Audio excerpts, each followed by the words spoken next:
Hello friends, मैं हूं सन्मय प्रकाश और आपका स्वागत है यूट्यूब चैनल सरकारी जॉब न्यूज़ में। और ये आज का बहुत ही महत्वपूर्ण टॉपिक है करंट अफेयर्स का। कई सारे टॉपिक है लेकिन ये काफ़ी ट्रंप और जेलेंस्की के बीच में जो तीखी बहस हुई है, काफ़ी चर्चा है दुनिया में। और भी तमाम टॉपिक्स पर चर्चा करेंगे एक एक करके जो आप देख रहे हैं।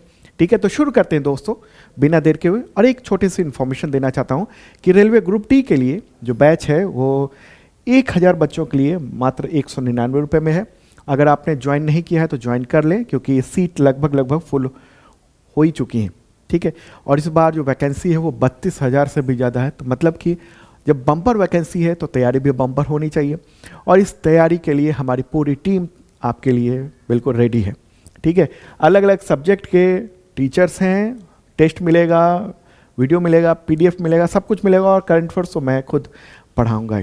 ठीक है, तो शार्प लर्निंग ऐप है, इस वीडियो के डिस्क्रिप्शन में मैंने लिंक दे दिया है, या फिर आप गूगल प्ले पर जाइए, वहाँ शार्प लर्निंग सर्च कर लीजिए या सन्मय प्रकाश सर्च कर लें और फिर डाउनलोड कर सकते हैं। ओके, और ज्वाइन कर सकते हैं आप।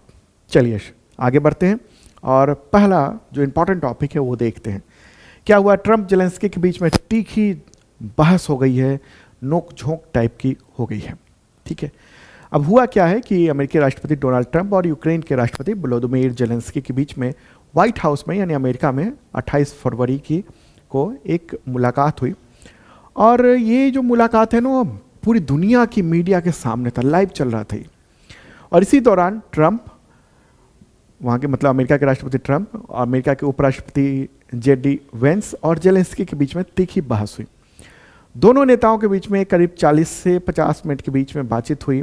और इस दौरान कई सारे ऐसे मौके आए जब ये लीडर्स एक दूसरे को उंगली दिखाते हुए नजर आए। अभी आप देखेंगे, व्हाइट हाउस के इतिहास में ऐसा पहली बार हुआ है जब दो राष्ट्राध्यक्षों के बीच में इतना ज़्यादा तनाव हुआ है और बातचीत हुई है। उपराष्ट्रपति वेंस, वो जेलेंस्की पर अमेरिका का अपमान करने का आरोप लगाया। दूसरी ओर ट्रंप ने कहा कि यूक्रेनी राष्ट्रपति को मतलब बहुत फटकार लगाई, डांटा सरेआम। और फिर ट्रंप ने जेलेंस्की पर कहा कि वे तीसरा विश्व युद्ध का, ये देखिए आप, ये तनातनी चल रही है। ट्रंप ने कहा कि तीसरा विश्व युद्ध का जोखिम उठा रहे हैं आप, जुआ खेल रहे हैं। और इसके बाद जेलेंस्की नाराज हो गए और उठकर तेज कदमों से बाहर निकल गए, अपनी कार में बैठे और होटल में चले गए। दोनों नेताओं के बीच में मिनरल्स के लिए डील होनी थी, यानी अमेरिका ये चाहता है कि जो ये रकम खर्च की है इस युद्ध में, उसके बदले उसको खनिज मिले, रेयर अर्थ मेटल्स मिले, वो भी बेनतीजा रह गई, कैंसिल हो गई। कैसे शुरू हुआ टकराव? देखिए, सबसे पहले मतलब हुआ ये कि ट्रंप से बातचीत के दौरान जेलेंस्की ने कहा कि शांति के डील में रूसी राष्ट्रपति पुतिन के साथ कोई समझौता नहीं होना चाहिए। इस पर ट्रंप ने ये कह दिया कि हम चाहते हैं कि जंग जल्द से जल्द खत्म हो और उम्मीद है कि हमें ज़्यादा सेना नहीं भेजनी पड़ेगी, हमें ज़्यादा हथियार नहीं भेजना पड़ेगा। मैं खनिज समझौते यानी मिनरल्स के समझौते की सराहना करता हूं, क्योंकि उसकी ज़रूरत है और हमारे देश के साथ अब उचित व्यवहार होने जा रहा है। ट्रंप ने कई बार मजाक उड़ाया जेलेंस्की का, कहा कि अगर मैंने रूस और यूक्रेन दोनों के साथ तालमेल न रखा होता तो ये समझौता संभव नहीं था। मैं न तो पुतिन के साथ हूँ, न किसी और के साथ हूँ, सिर्फ अमेरिका के साथ हूँ। बातचीत चल रही थी, सब कुछ चल रही थी, अचानक बहस में बदल गई उस वक्त जब अमेरिका के उपराष्ट्रपति JD वेंस ने जो है वो बीच में आए। ट्रंप ने वहाँ पर कहा कि मतलब जेलेंस्की जो है वो बार बार अनुचित अपना व्यवहार कर रहे हैं, फटकार लगाई और कहा कि बहुत आभारी होना चाहिए अमेरिका का और थैंक कहना चाहिए। JD वेंस ने कहा कि आपने थैंक्स नहीं कहा, तो उन्होंने कहा नहीं, हम तो कह रहे हैं कि आपने हमारी मदद की है। ठीक है, ट्रंप ने कहा कि यूक्रेनी राष्ट्रपति, उनसे कहा ट्रंप ने यूक्रेनी राष्ट्रपति से कि रूस के साथ समझौता करें या फिर वो बाहर हो जाए। और पास में बैठे हुए उपराष्ट्रपति JD वेंस ने भी कह दिया कि जेलेंस्की पर हमला किया, कहा कि ये अपमानजनक है जिस तरीके से आप एक्टिविटी कर रहे हैं, जेलेंस्की जो कर रहे हैं वो। ठीक है, तो ये सब कुछ हुआ। फिर बाद में ये भाग गए वहाँ से उठ के। बाद में फिर अमेरिका के विदेश मंत्री मार्को रूबियो, उन्होंने यूक्रेनी राष्ट्रपति से कहा, मतलब प्रेस ब्रीफिंग में वोलोदिमीर जेलेंस्की से कहा कि वो माफ़ी मांगे, ये जो झड़प की है उन्होंने ट्रंप के साथ। दूसरी ओर यूक्रेनी राष्ट्रपति व्लादिमीर जेलेंस्की ने कहा कि ये जो असाधारण झड़प हुई है इसके लिए माफ़ी मांगने को तैयार नहीं है, वो इनकार करते हैं। अब क्या हुआ है? अब देखिए कि मैंने पहले भी आपको बताया था कि लड़ाई जो है ना किसी दूसरे के भरोसे नहीं लड़नी चाहिए। अगर आप में दम है, अगर आप में ताकत है, आप लड़ सकते हो, जीतने का हौसला है, तभी आप लड़ें। कोई अगर कह दे कि आप लड़ जाओ, मैं तुम्हारे साथ हूँ, मैं हथियार दे रहा हूँ, मैं सब कुछ दे रहा हूँ, ये कभी नहीं करना चाहिए। यही हालात हुए हैं यूक्रेन के साथ, ठीक है। अब आप देखिए यूक्रेन की जो स्थिति है वो भी मैप के ज़रिए मैं दिखाना चाहता हूँ, आगे बात करेंगे इस पर। ये प्यारा भारत है अपना, और इधर देखिए ये रशिया है उत्तर की ओर, और रशिया के बगल में ये देश है यूक्रेन, ठीक है। अब यूक्रेन क्या हुआ? यूक्रेन ने कहा था कि हमें नेटो की मेंबरशिप चाहिए, और अमेरिका ने पुचकारा, फुसलाया, कहा कि देंगे, ज़रूर देंगे। और इसी बात पर पुतिन नाराज़ हुए। उन्होंने कहा कि भाई यहाँ पर सेना आ जाएगी नेटो की तो फिर हमारी जो सुरक्षा है उस पर खतरा हो जाएगा। फिर उन्होंने, जेलेंस्की ने कह दिया कि नहीं नहीं, हम तो लेकर रहेंगे और हम लड़ के रहेंगे, लड़ेंगे। फिर हमला हो गया, और हालात ये हैं कि काफ़ी बड़ा हिस्सा, करीब 20-22% हिस्सा ये कब्जा कर लिया रूस ने, और कह दिया कि शांति समझौते में ये वापस तो हम देने नहीं जा रहे हैं, ठीक है। अब देखिए एक सीनियर जर्नलिस्ट है प्रकाश केरे, वो कहते हैं कि यूक्रेन में अधिक उम्र के लोग लड़ाई कर रहे हैं, ज़बरदस्ती उनको मोर्चे पर भेजा जा रहा है। बड़ी संख्या में सैनिक जो हैं लड़ाई से भाग रहे हैं, बड़ी संख्या में युवा यहाँ के देश छोड़ के भाग चुके हैं। यूक्रेन की ज़मीन और संपत्ति बिकवाली की स्थिति आ गई है, ठीक है, और सारी हेकड़ी एक तरह से इनकी ख़त्म हो रही है। ऐसे में जेलेंस्की को ये समझ जाना चाहिए कि अमेरिका और यूरोप ने उन्हें प्यादे के रूप में इस्तेमाल किया। यूरोप तो खुद अमेरिका का पिछलगू है, और वो आगे क्या मदद कर सकेगा? देखिए फादर के सामने, यानी पिता के सामने तो नखरा चल सकता है, लेकिन गॉड फादर के सामने नहीं। सबने ये देखा है, गॉड फादर ट्रंप को कहा जा रहा है इस वक्त, व्लादिमीर जेलेंस्की। उनसे सब ने बात की है, उधर कई सारे देशों के राष्ट्राध्यक्षों ने, यूरोप के, उन सब ने इससे बात की, कहा कि हम आपके साथ हैं। लेकिन किसी की हिम्मत नहीं है कि लड़ जाए, ठीक है। उनकी खुद ही हालत खराब है, आर्थिक स्थिति बहुत खराब हुई है इस युद्ध के बाद से। पिछले दिनों की बात है, जब ये जो ब्रिटेन है ना, यहाँ ब्रिटेन के जो प्राइम मिनिस्टर हैं कीर स्टारमर, तो उन्होंने जब ट्रंप के साथ मुलाकात की और कहा कि इस युद्ध में हम लड़ेंगे, बिल्कुल सेना भेज देंगे, तो ट्रंप ने मजाक उड़ाते हुए क्या कहा कि अकेले लड़ पाओगे, अकेले लड़ पाओगे, उसका हंस दिया, मतलब कि मजाक उड़ा दिया। ऐसे ही कुछ चीज़ें हैं। जो फ्रांस के राष्ट्रपति हैं मैक्रोन, वो जब ट्रंप के साथ मुलाकात की उस समय भी बहुत सारी मजाक उड़ा दिए कि भाई मेरी मदद के बिना, अमेरिका ये कह रहा है, ट्रंप कह रहा है मेरी मदद के बिना तो सीधे किसी से लड़ नहीं सकते हो, ठीक है। फिर से मैं कह रहा हूँ, कभी भी ऐसी लड़ाई नहीं लड़नी चाहिए जो दूसरों के भरोसे लड़ रहे हों, ठीक है। दूसरों के भरोसे लड़ने से, यानी अमेरिका के पूर्व राष्ट्रपति ने भरोसा दिलाया था, अब नए राष्ट्रपति आ गए, उन्होंने कहा कि भाई समझौता कर लो, जो ज़मीन गई वो गई तुम्हारी, ठीक है। ये पूरी स्थिति ये हुई है। महत्वपूर्ण बात ये रही। अब आप पूछेंगे कि आगे क्या होगा। देखिए फिलहाल ऐसा लग रहा है कि जो युद्ध है रूस और यूक्रेन के बीच में, वो रुकना था, वो अभी नहीं रुक रहा है। अब आगे देखते हैं कि क्या होता है। ट्रंप ने कह दिया है कि इस युद्ध में वो रूस के खिलाफ तो नहीं लड़ेगा। मतलब ये हुआ कि अब हथियार, गोला बारूद और जो साजो सामान है वो अमेरिका से यूक्रेन को नहीं मिलेगा। और अमेरिका ने एक बार शक्ति दिखा दी तो बाकी देशों की क्या हैसियत है कि वो सीधे तौर पर इसको मदद करे, ठीक है। तो ऐसे में बहुत बुरी तरीके से फंसे हैं, और यहाँ पर जो इन्होंने गुस्सा दिखाया है उसका नतीजा आगे देखते हैं क्या होता है। क्योंकि अभी ट्रंप जो है ना लगातार अपने आप को दिखा रहे हैं कि बहुत पावरफुल हैं, और दुनिया के किसी भी देश के प्रधानमंत्री को, राष्ट्रपति को वो कुछ समझ नहीं रहे हैं। अभी बहुत हाई पे चल रहे हैं। अब देखते हैं आगे क्या होता है, ठीक है। ये पूरा मुद्दा रहा। चलें अब आगे बढ़ते हैं और अगला टॉपिक लेते हैं। और फिर से बताऊं कि ग्रुप डी का जो बैच है अभी छूट चल रही है। अगर आपने ज्वाइन नहीं किया है या ज्वाइन करना चाहते हैं, कोई आपके जानने वाले, तो ज्वाइन करवा सकते हैं, क्योंकि ये छूट खत्म हो जाएगी। आगे बढ़ते हैं, अगला प्रश्न लेंगे। केंद्र सरकार ने security and exchange board of India यानी सेबी का नया चेयरमैन किसे नियुक्त किया है? आंसर होगा तुहिन कांत पांडे। ठीक है, यह है आंसर। केंद्र सरकार ने इनको बना दिया है सेबी का यानी security and exchange board of India का चेयरमैन। और इससे पहले वो यानी अभी तक वो केंद्रीय वित्त सचिव के पद पर हैं। तो इनका कार्यकाल 1 मार्च 2025 से अगले 3 साल के लिए होगा, जब तक कि इनको हटा न दिया जाता है, या फिर 3 साल तक ही रहेंगे। किसकी जगह ली है उन्होंने? तुहिन कांत पांडे ने तो माधवीपुरी बुच उनकी जगह ली है, जिनका कार्यकाल जो है ना खत्म हो गया था। ठीक है, माधवीपुरी बुच वो सेबी की पहली महिला चेयरपर्सन चुनी गई थी। हालांकि पिछले दिनों काफ़ी विवाद में आई थी जब अमेरिकी कंपनी हिंडनबर्ग रिसर्च ने अगस्त 2024 में एक रिपोर्ट जारी की थी और कहा था कि अडानी ग्रुप के साथ आर्थिक संबंध हैं, दावा किया था उसने। ठीक है, अब बात करते हैं तुहिन कांत पांडे के बारे में। ये ओडिशा कैडर के 1987 बैच के IAS अधिकारी हैं। 7 सितंबर 2024 को इनको वित्त सचिव के पद पर नियुक्त किया गया था। सेबी के चेयरमैन अब बन गए हैं। सेबी के चेयरमैन को सैलरी जो है ना वो केंद्र सरकार के सेक्रेटरी के बराबर मिलती हैं, सुविधाएं भी उसी के बराबर मिलती हैं। अब बात करते हैं कि सेबी है क्या। सेबी को हिंदी में फुल फॉर्म कहेंगे भारतीय प्रतिभूति और विनिमय बोर्ड यानी security exchange board of India.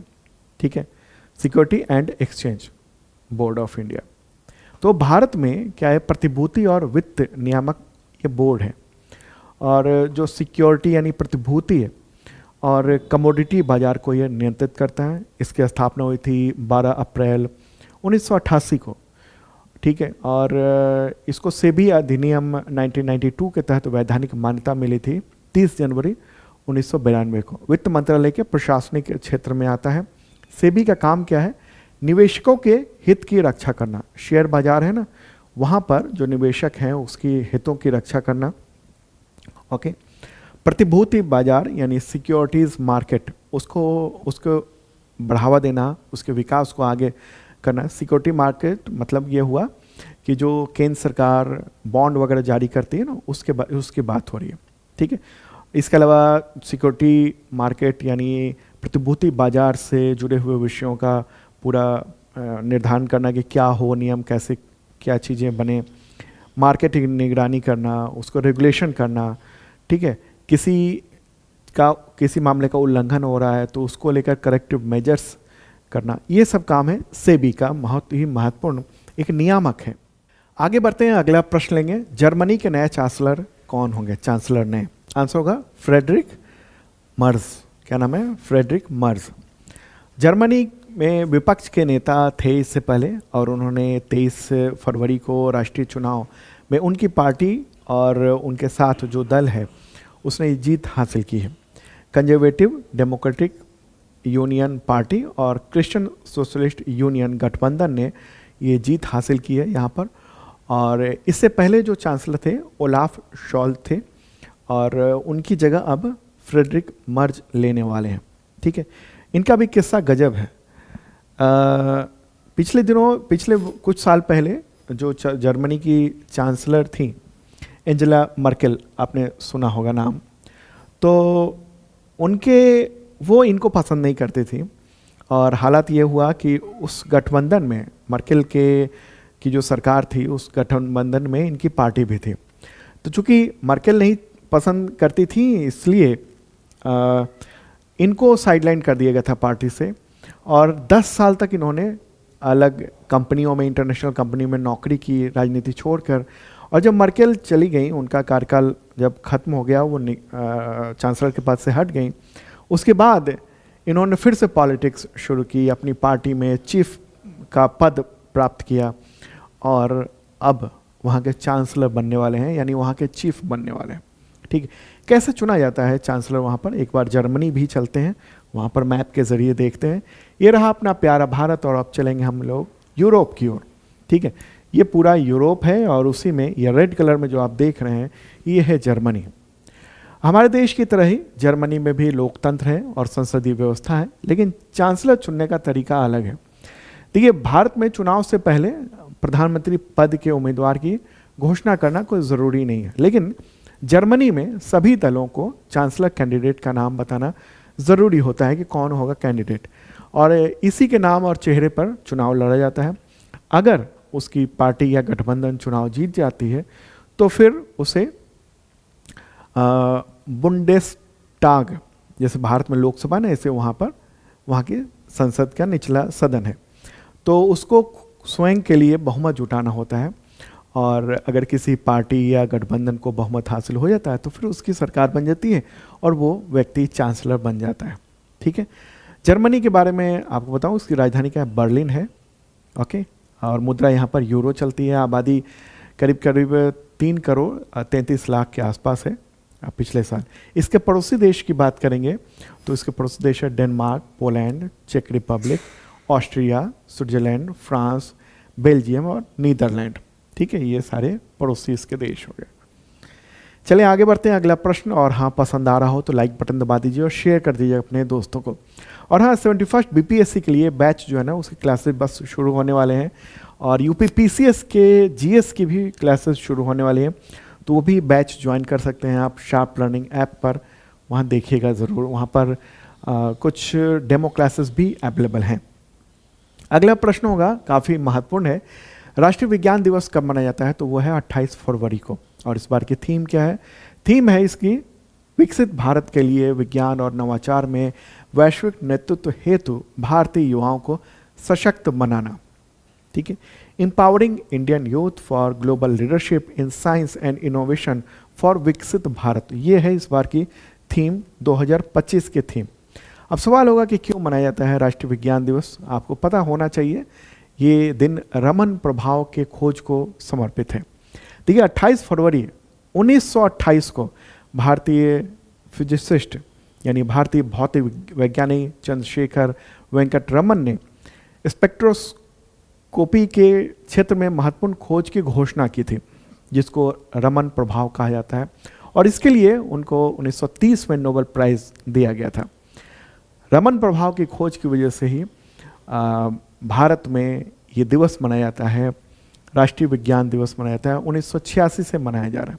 अब रमन प्रभाव क्या है? देखिए, जब प्रकाश की किरणें अलग अलग चीज़ों से टकराती हैं तो उससे होकर गुजरती हैं, या फिर उससे होकर गुजरती हैं तो तरंगों के बिखरने के बाद उनकी गति पर क्या असर पड़ता है, यही खोज उन्होंने की थी।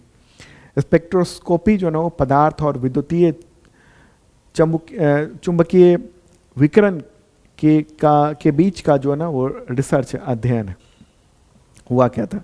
देखिए, जिज्ञासा से ही विज्ञान जो है ना, विज्ञान के बारे में और कुछ पता चलता है विज्ञान के बारे में। एक बार की बात है, जब 1921 में रमन जो है वो जहाज से ब्रिटेन जा रहे थे। जहाज के डेक से उन्होंने देखा कि पानी जो है, समुद्र का पानी नीला है, तो उन्होंने सोचा नीला क्यों है। उससे पहले तक एक विशेषज्ञ थे रेलिग, उनकी व्याख्या थी कि आसमान नीला है इसलिए समुद्र भी नीला है। तो उन्होंने कहा कि आखिर आसमान क्यों नीला है, समुद्र क्यों नीला है, आखिर हम क्यों नीला देखते हैं। और जब वो सितंबर 1921 में भारत वापस आने लगे तो अपने साथ कुछ उपकरण लेकर आए और उसकी मदद से आसमान और समुद्र का अध्ययन किया, और इस नतीजे पर पहुँचे कि समुद्र भी सूर्य के प्रकाश को विभाजित करता है, जिससे समुद्र के पानी का रंग नीला दिखाई देता है। जब वह अपने लैब में वापस आए तो सीवी रमन और उनके स्टूडेंट्स ने प्रकाश के बिखेरने या प्रकाश के कई रंगों में बंटने की प्रकृति जो है, नेचर है, उस पर रिसर्च किया। उन्होंने ठोस, द्रव और गैस में जो लाइट के विभाजन है उस पर रिसर्च जारी रखा, और फिर इस नतीजे पर पहुंचे जिसको हम कहते हैं रमन प्रभाव। काफ़ी इंटरेस्टिंग है। देखिए, रमन प्रभाव के कारण ही हमें पता चला कि आकाश का रंग नीला दिखाई देता है हमें। रमन प्रभाव के कारण ही प्रकाश के रंग बिखरते हैं और बंटते हैं। रमन प्रभाव के कारण ही प्रकाश की आवृत्ति बदलती है। रमन प्रभाव के कारण ही वैज्ञानिकों को आणविक संरचना को समझने में मदद मिली। रमन प्रभाव के कारण ही वैज्ञानिकों को विशिष्ट अणुओं की उपस्थिति का पता लगाने में मदद मिली। रमन प्रभाव के कारण ही अंतरिक्ष विज्ञान में भी बहुत प्रगति हुई है। चंद्रमा, मंगल और अन्य जो दूर के पिंड हैं, जो ग्रह हैं, तो उसके वायुमंडल, वहाँ के सतह संरचना, इन सब को हमें मदद मिली इन्हीं सब चीज़ों को समझने से। ठीक है, तो रमन प्रभाव काफ़ी महत्वपूर्ण है और इसीलिए हम लोग राष्ट्रीय विज्ञान दिवस मनाते हैं। अगला क्वेश्चन लेते हैं। रूस यूक्रेन युद्ध को समाप्त करने पर संयुक्त राष्ट्र महासभा में फरवरी 2025 में 3 प्रस्तावों पर मतदान हुआ, जिसमें अमेरिका ने पहली बार रूस का साथ दिया, जबकि भारत सहित कितने देशों ने हिस्सा नहीं लिया है? महत्वपूर्ण प्रश्न है। आंसर क्या होगा? 65। ठीक है, 65 देशों ने इसमें हिस्सा नहीं लिया, लेकिन फिर भी ये प्रस्ताव जो है ना वो पास हो गया था।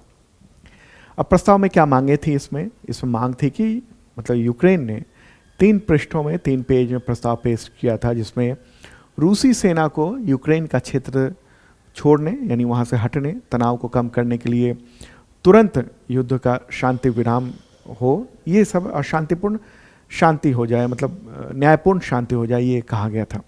लेकिन इस मामले में अमेरिका का साफ स्पष्ट है कि रूस के साथ कोई इसमें बहुत ज़्यादा डाउन नहीं करना है। ठीक है, और अभी जो कल जो तनाव हुआ ना, जो तड़क झड़प हुई एक तरह से ट्रंप और जेलेंस्की के बीच में, वो भी रूस के चक्कर में हुई है। ठीक है, ट्रंप कहीं ना कहीं रूस के पक्ष में दिखते हैं साथ खड़े हुए, और इस पूरे मसले पर जेलेंस्की का साथ दिया था तमाम बहुत सारे यूरोपीय देशों ने। भारत तटस्थ रहा और चाइना भी तटस्थ रहा, किसी को वोट नहीं दिया। ठीक है, तो ये बातचीत हुई है, इंपॉर्टेंट बात है। चलिए अब आगे बढ़ते हैं और अगला प्रश्न लेंगे हम लोग। नेक्स्ट क्वेश्चन लेते हैं।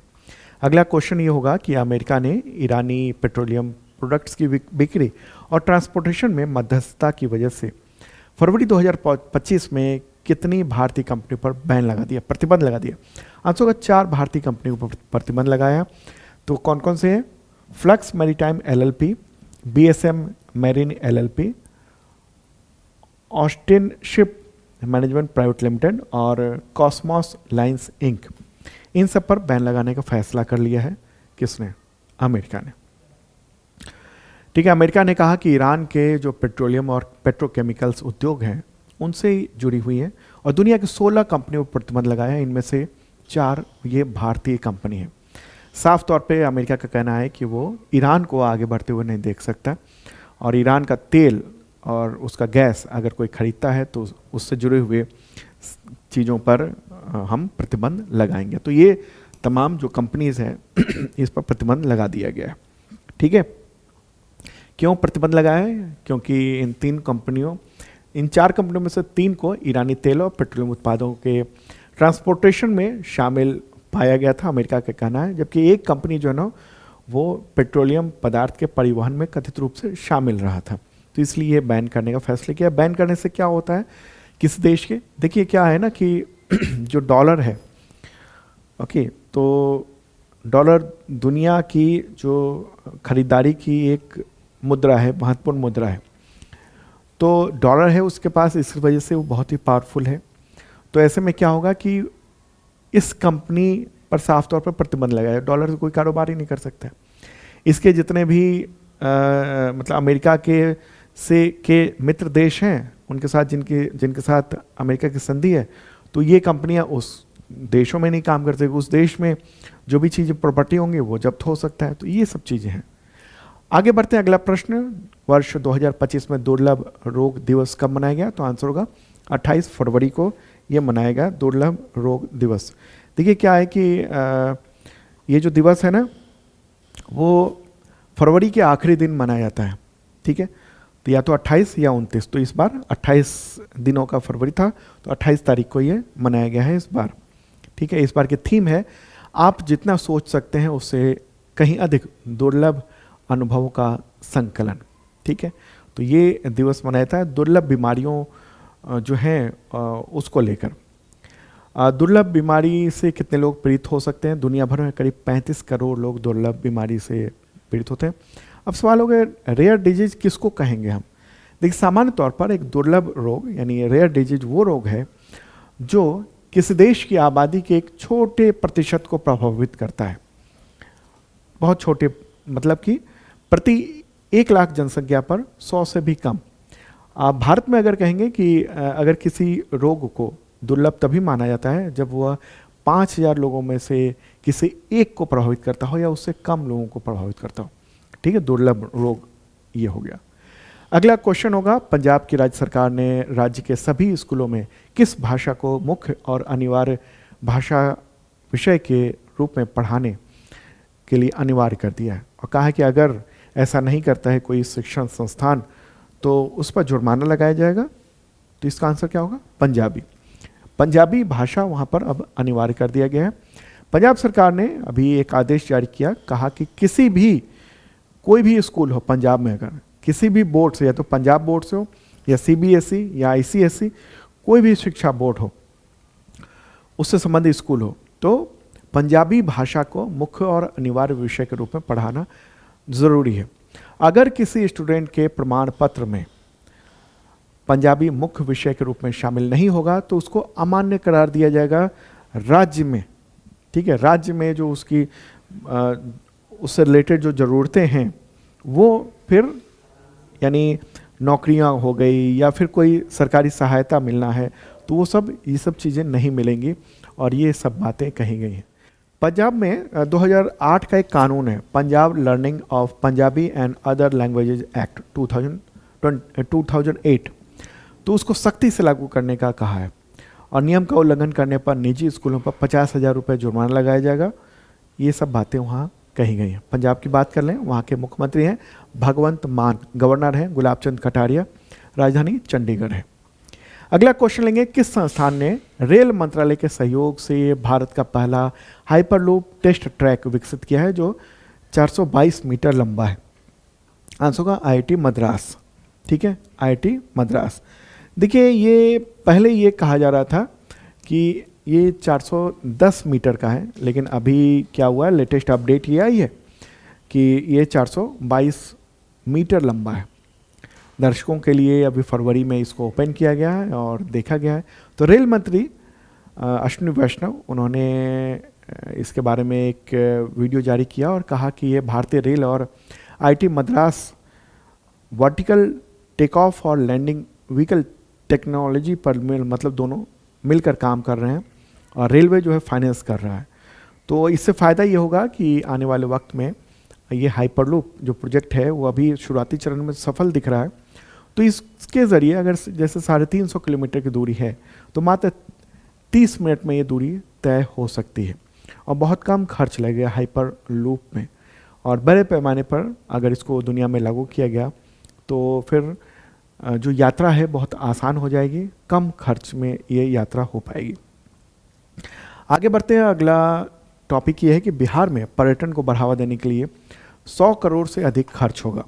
और ये जो है ना ऐलान, वो नीतीश कुमार की जो यात्रा चल रही है, वो वहाँ के मुख्यमंत्री नीतीश कुमार की, तो प्रगति यात्रा है, उसी के दौरान ये सब मंजूरी दी गई है। और वैसे जो बजट पेश हो रहा है, बिहार का बजट मैं विशेष तौर पर आपको बताऊंगा, डिटेल में बताऊंगा। बिहार का बजट जल्दी पेश होगा और फिर डिटेल बताऊंगा। लेकिन अभी क्या ऐलान किया गया है, राज्य में जो पर्यटन और उद्योग मंत्री है, क्या नाम उनका, नीतीश मिश्रा। मुख्यमंत्री तो नीतीश कुमार हैं और वहाँ पर पर्यटन और उद्योग मंत्री नीतीश मिश्रा। तो उन्होंने ये कहा है कि 100 करोड़ से ज़्यादा का खर्च करने का प्लान बन चुका है। और किन किन योजनाओं को मंजूरी दी गई है तो देख रहे हैं आप। मुंगेर के ऋषि कुंड को पर्यटन की दृष्टि से विकसित किया जाएगा और इस योजना की अनुमानित लागत 21 करोड़ 10 लाख से अधिक है। शेखपुरा के बारबीघा में सामस विष्णुधाम मंदिर क्षेत्र को पर्यटन दृष्टि से विकसित किया जाएगा और इसकी अनुमानित लागत 14 करोड़ 99 लाख रुपए होगी। पटना के दुल्हिन बाजार में स्थित जो उलार सूर्य मंदिर है उसको भी विकसित किया जाएगा और इस पर 14 करोड़ 98 लाख रुपए खर्च किए जाएंगे। भोजपुर के तरारी प्रखंड अंतर्गत देवगांव स्थित सूर्य मंदिर परिसर को 14 करोड़ 78 लाख 88 हज़ार रुपये से उसको डेवलप किया जाएगा, ये भी बात कही गई है। और क्या है, पटना साहिब स्थित जो मंगल तालाब है उसको पर्यटन की दृष्टि से विकसित किया जाएगा। 14 करोड़ 5 लाख 37 हज़ार रुपये जो है ना वो अनुमानित लागत की मंजूरी दी गई है। पटना में जो एक क्षेत्र है बाढ़, तो उस वहाँ पर उमानाथ मंदिर परिसर में पर्यटक सुविधा केंद्रों का विकास किया जाएगा और 13 करोड़ 89 लाख रुपीस जो है वो खर्च होंगे। जमुई के पतनेश्वर धाम को पर्यटन की दृष्टि से विकसित किया जाएगा और इसके लिए 9 करोड़ 79 यानी 89 लाख रुपए खर्च किए जाएंगे।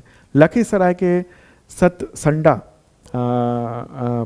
पहाड़ी पर पर्यटक सुविधा के लिए खर्च किया जाएगा, डेवलप किया जाएगा और उसको 6 करोड़ 83 लाख रुपए ये दी जाने का प्रावधान किया गया है अभी। ठीक है, तो कुछ और डिटेल मिलेगा बजट में, फिर और डिटेल में बताऊंगा मैं। आगे बढ़ते हैं, अगला क्वेश्चन लेंगे। एक लास्ट क्वेश्चन है आज का। भारतीय मूल की वैज्ञानिक का नाम बताएं जिसने अमेरिकी टीम का नेतृत्व करते हुए ब्लैक होल वाली बौनी आकाशगंगाओं की खोज की है। आंसर होगा रागा दीपिका पुचा। रागा दीपिका पुचा। तो वो जो है वो आंध्र प्रदेश के गुंटूर जिले के वो रहने वाले हैं और टाइम्स ऑफ इंडिया ने ये खबर दी है, इसके बारे में डिटेल बताया है फरवरी में। देखिए बौनी आकाशगंगाएं क्या होती हैं। देखिए आकाश गंगा बड़ी छोटी बहुत कुछ होती है। तो जो छोटी आकाशगंगा है उसमें कुछ अरब तारे होते हैं, बड़ी में तो मतलब सैकड़ों अरब तारे हो सकते हैं। जो छोटी आकाशगंगा है तो वो कम चमकीला होता है, छोटे आकार के होते हैं। ठीक है, और इसमें भी ब्लैक होल होता है। लगभग तमाम जो आकाशगंगाएं हैं उसमें सेंटर में ब्लैक होल होता है जो कि पूरा कंट्रोल करता है तमाम तारे जो हैं उसका चक्कर काटते हैं। जैसे पृथ्वी भी जो है ना वो मिल्की वे का चक्कर मिल्की वे में है और पृथ्वी जो है सूर्य का चक्कर काट रही है, लेकिन सूर्य जो है ना वो एक ऐसे ब्लैक होल का चक्कर काट रहा है जो कि मिल्की वे में है। हम लोग मिल्की वे गैलेक्सी के हिस्सा हैं, आकाशगंगा के हिस्सा हैं। तो इसी तरीके से कई सारी छोटी छोटी जो आकाशगंगाएं हैं, गैलेक्सी हैं, उसकी खोज की गई है। उसका नेतृत्व भारतीय खगोल भौतिक विज्ञानी रागा दीपिका पुचा ने किया है। ठीक है, तो ये बातें महत्वपूर्ण रही। तो ये था इंपॉर्टेंट करंट अफेयर्स आप सबके एग्जामिनेशंस के लिए। और हाँ, रेलवे ग्रुप डी के लिए आप लोग भूलना मत, 1000 बच्चों के लिए 199 में पूरा बैच पढ़ाया जाएगा। 71 BPSC का क्लासेस अब शुरू होने वाले हैं, तो जिन्होंने नहीं ज्वाइन किया है बैच 4 में ज्वाइन कर सकते हैं, मौका फिर नहीं मिलेगा, प्राइसेस भी बढ़ रही हैं। इसके अलावा जो है ना वो UPPCS का जो फॉर्म भरे जा रहे हैं उसके लिए भी तैयारी शुरू हो रही है। ठीक है, तो उसके भी बैच हैं, छूट चल रही है, ज्वाइन कर सकते हैं आप। और अगर आप करंट अफेयर्स की तैयारी करना चाहते हैं तो उसके लिए पूरा मेंबरशिप प्लान है। 2 तरह के मेंबरशिप प्लान है, एक ISPCS मेंबरशिप प्लान है, दूसरा बेसिक मेंबरशिप प्लान है जिसमें railway, police, teacher, SSC, state SSC इन सब के करंट अफेयर्स की तैयारी कराई जाती है। और जब भी आप प्लान लेते हैं तो पिछले 2 सालों के आपको कंटेंट मिल जाते हैं और अगले 1 साल तक कंटेंट आगे आपको मिलता रहेगा। इसमें वीकली, मंथली, क्वार्टरली, ईयरली ये सब PDF होते हैं, पिछले सालों के भी आगे भी मिलेंगे, टेस्ट भी मिलेंगे इसी तरीके से और वीडियो भी मिल जाएंगे आपको। ठीक है, तो टेस्ट सीरीज भी मिल जाएंगे। तो आप देख सकते हैं इस वीडियो के डिस्क्रिप्शन में शार्प लर्निंग ऐप है, डाउनलोड कीजिएगा और ज्वाइन कर सकते हैं। Okay, bye.